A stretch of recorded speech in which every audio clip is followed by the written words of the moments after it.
before you do anything else today, would you just send us a comment? Let us know what you're thinking about the show.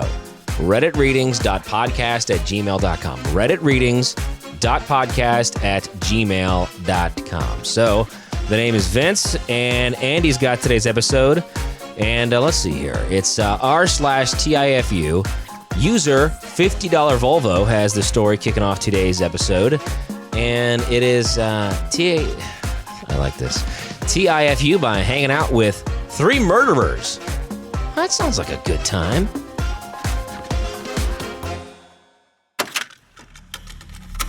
Blah, blah, blah. This was in 2015 when I was 15. I was sleeping over at my friend's house and we were home alone. We smoked some weed and we were really, really baked. We realized we needed some munchies at about 1 a.m. So we walked about 2 miles to the 24/7 grocery store. My friend was really paranoid the whole time we walked, thinking someone was gonna jump out of the bushes or something, I don't know. We make it to the store, get a shit ton of snacks. My friend says she's too scared to walk back home. So we sit in the little lobby in front of the grocery store trying to find a taxi. We only had cash with us, so no, Uber was not an option. While we are sitting and failing to find a taxi because we lived in suburbia and there are no taxis in the middle of the night, we see a group of 3 guys around our age come in. 5 minutes later, the 3 of them run out of the store, all holding some kind of liquor.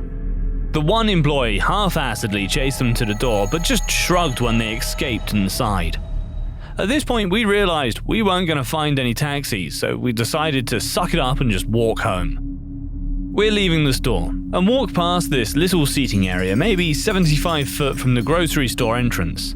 There were the 3 guys, just chilling and drinking their free booze. One of them shouts, asking if we'd like to join them. I immediately panic whisper to my friend, "No, no, no, no, no, no, no, no, no." But for some reason, she says yes. I don't know how she was too scared to walk 2 miles in the dark, but not scared enough to say no to these guys. Well, I'm not leaving her, so I sit down too. They give us each a beer and they talked about random high school stuff. They all seemed to be pretty intoxicated already, and one guy seemed to be on something else too. He was incoherent and flopping around the ground. Not in the "I'm dying" way, just in a "I'm really fucked up" way.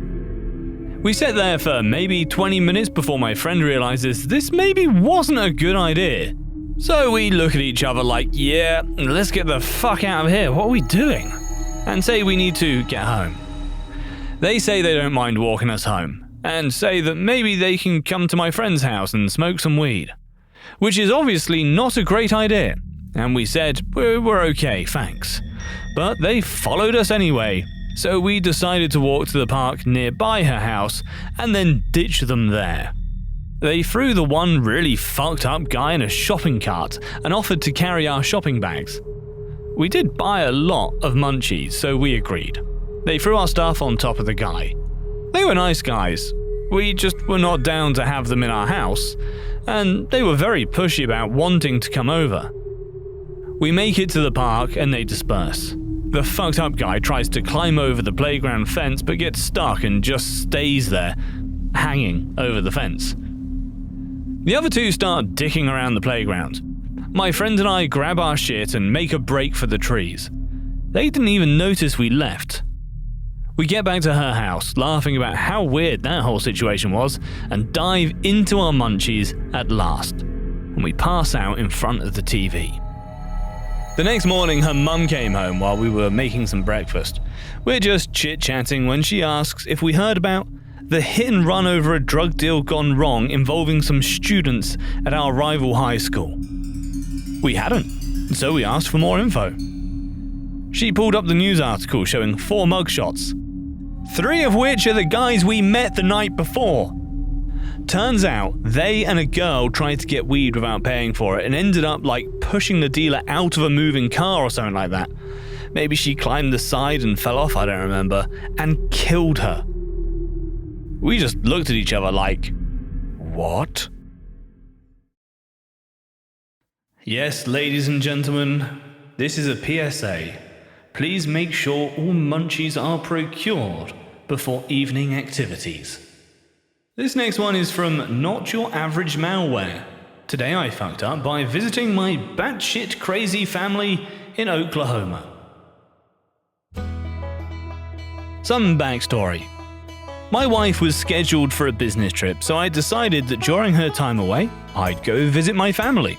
Since they live in the United States' heart of meth-headism, the great state of Oklahoma run and don't look back Homer, I knew it would be a chaotic visit, but had no idea what exactly was in store for me this time around. After letting my mum know what dates I was coming for the visit, I started getting some weirder than normal texts. Now, usually texts from my family go something like this. I read online that snorting hydrogen peroxide is good for your health. Or, we're taking out a loan to buy a chateau because the jacuzzi we just bought doesn't fit in the house. Mind you, both of my parents are broke, refuse to apply for jobs, and are largely living off my siblings' income. But this time, I got a flurry of text messages accusing my wife of secretly abusing me.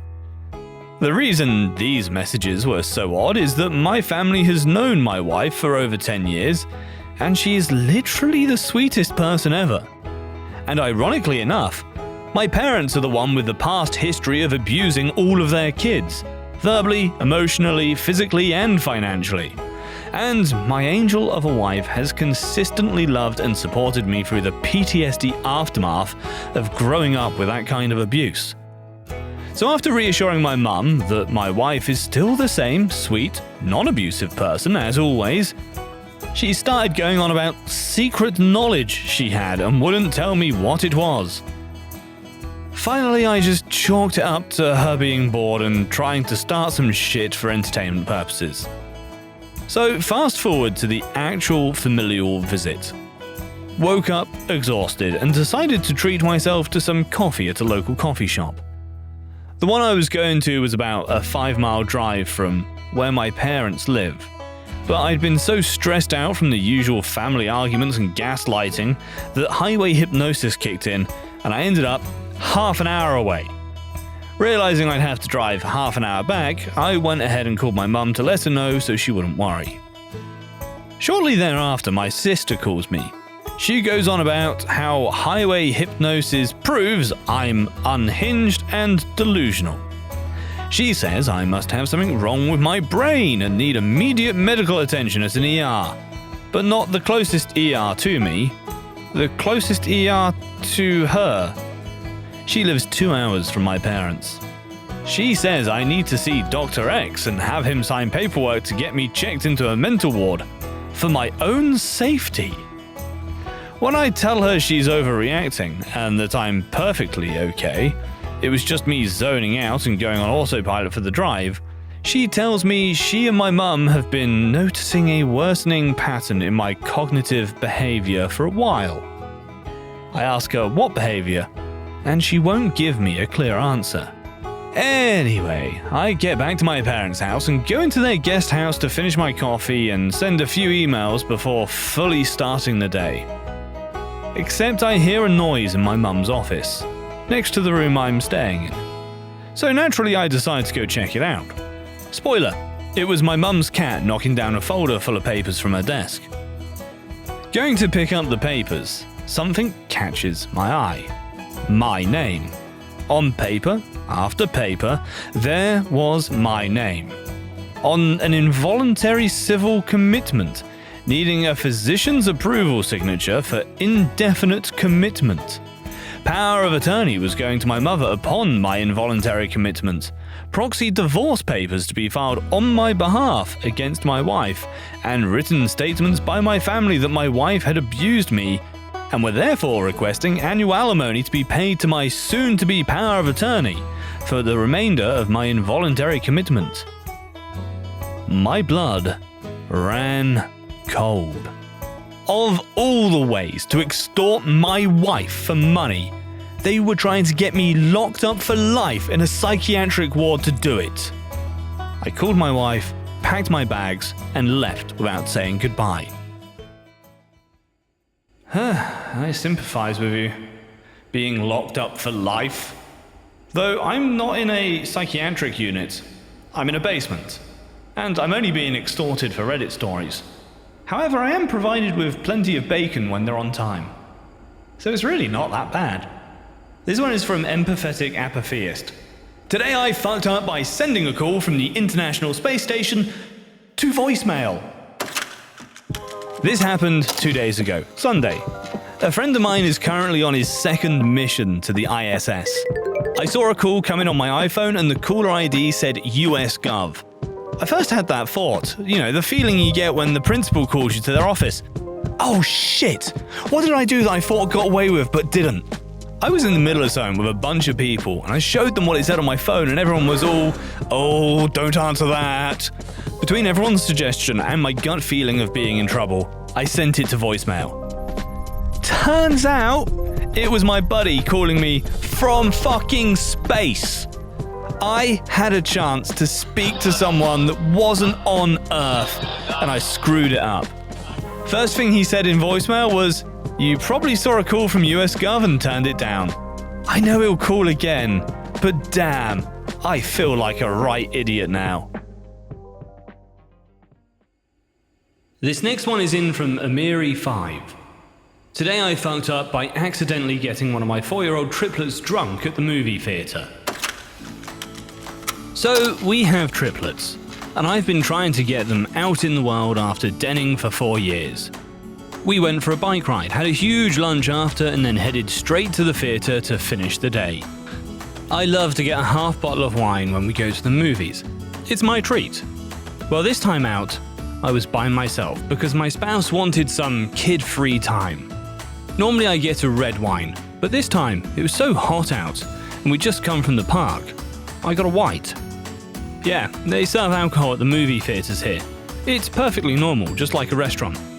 The thing is with the wine they give you, it's in the same cup as the water cups. I had 2 kids on my left and 1 on my right. Sure enough, because it was hot, my kids asked for water, so I passed them a cup and poured them some from a big water bottle I'd brought with me. Having to carry full cups of water from the concession to the theatre is a disaster in motion otherwise. Movie started, I pour my first glass of wine, had a couple of generous sips, and settle in. Well, very soon the triplets were all real thirsty and bouncing in their seats, and drank a half a glass of their water at least. A little time went by, and the kids on my right also needed some things. Water, popcorn. Couldn't figure out how to recline his chair and was playing the floor is lava in the row seating of the theatre, so I was distracted for a minute or two. I came back. I hadn't left my chair. I was bribing my son with popcorn and treats to move back over here. That took a minute or two. Definitely less than 3 minutes. Finally was sitting in my chair, ready to enjoy some more wine, and saw my daughter's glass was empty. Poured her more water, sighed, and took the second moment I had in about 15 minutes to take a sip of my glass. Houston, we have a problem. This is water, not wine. It took me a minute to realize what had happened. My youngest and smallest triplet had clearly drank at least a half a glass of wine and drained what I had left after a first heavy pour and a couple of sips. Well, for the rest of the movie she was very huggy, giggly, and I think dizzy. She remained awake the whole time. My other daughter smacked her on the arm, and the drunk one threatened to turn the other into a frog. Movie ended, she made it, but soon as we were buckling up in the van, she nodded off. Oh, memories. Well, I'm looking at the title of this tape, and I am wondering to myself, 1, why have I chosen to do this, and 2, what the fuck is a nude scam? And how does one fall for a nude scam? Anyway, I'm sure we're about to find out. It's from Aloe Vera 37. Today I fucked up by falling for one of those nude scams.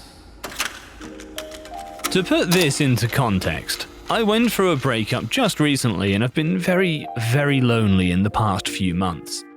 After this breakup, an account randomly added me on Instagram, a cute-looking girl. We ended up exchanging Snapchats and she started sending photos. Usually, it's extremely obvious when someone is a bot. This didn't seem like a bot. It was a real girl sending nudes to me. I was definitely excited because she seemed down to chat and send photos, and I've been looking for some sort of casual sexual companionship since being single. She sends me some photos. I send some photos. It's a good time, I can't complain. Then, boom. Out of nowhere, this person says something along the lines of, "This is how this is going to go down. You're going to send me $500 right now, or I'm going to send these pictures to everyone that you follow on Instagram." They sent proof that they have the photos, took pics of my nudes with an extra phone so Snapchat did not alert me that they were screenshotted. And they even have photos of all of me, nudes, face, the whole 9 yards. They also have photos of my entire following list on Instagram. And they also send 2 images of DMs sent to 2 of my friends where they already sent the nudes to. My heart sinks. I don't fucking have $500 to throw away, and even if I did, what's to stop them from asking for more? I really quickly realized that there's no way around this. I blocked them on Instagram, in case they didn't have my full followers list already, and made a post warning my followers to block this account and not to open any photos from them. I think after 24 hours they actually only sent the images to a small handful of accounts, but it's yet to be seen if they'll try to go further and send it to more accounts. Hopefully all my friends block the account so I don't have to worry. I guess at the end of the day, friends seeing your nudes, not the absolute worst thing that can happen in life. You there, listener. Yeah, you listening to this. Stop it. I know what you're doing.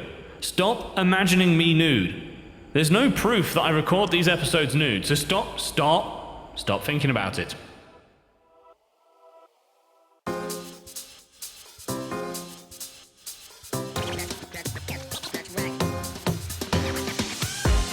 So thanks for being with us. The RR Show is a production of Evergreen Podcasts and Wessler Media. Now, if you'd be so kind, please follow or subscribe to our show wherever you get your podcasts. And if you're feeling extra nice, you might as well leave a 5-star review. But for more, visit the website, rrshow.com. That is rrshow.com. I'm your host, Vince. Thank you to my producer, Kevin, and we'll see you next time here on The RR Show.